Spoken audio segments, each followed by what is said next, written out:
লোহিত সাগর আর পারস্য উপসাগর পেরিয়ে মধ্যপ্রাচ্যের যুদ্ধের আগুন এবার কি তবে দক্ষিণ এশিয়ায় এসে আছড়ে পড়ছে?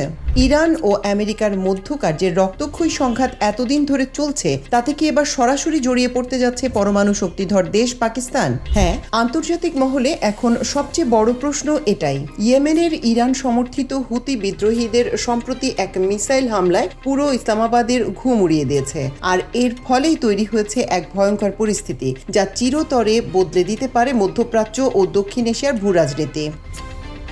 রয়টার্সের একটি গোপন এবং বিস্ফোরক সূত্রের খবর অনুযায়ী পাকিস্তানের শীর্ষ সামরিক ও বেসামরিক নেতৃত্ব ইরানকে অত্যন্ত কড়া ভাষায় একটি বার্তা পাঠিয়ে দিয়েছে। বার্তাটি পরিষ্কার: সৌদি আরবের ওপর যে কোনো ধরনের হামলাকে পাকিস্তান সরাসরি নিজের ওপর হামলা বলে বিবেচনা করবে, আর এটাই হচ্ছে ইসলামাবাদের চরম রেড লাইন। আপনারা হয়তো অনেকেই জানেন না, সৌদি আরবের প্রতিরক্ষায় এই মুহূর্তে হাজার হাজার পাকিস্তানি সেনা এবং একটি শক্তিশালী যুদ্ধ বিমান স্কোয়াড্রন সৌদি মাটিতে মোতায়েন রয়েছে। ফলে ইয়েমেনের হুতিরা যখনই সৌদি সীমান্তে মিসাইল ছুড়ছে তখনই সেখানে থাকা পাকিস্তানি সেনাদের জীবন সরাসরি ঝুঁকির মুখে পড়ছে।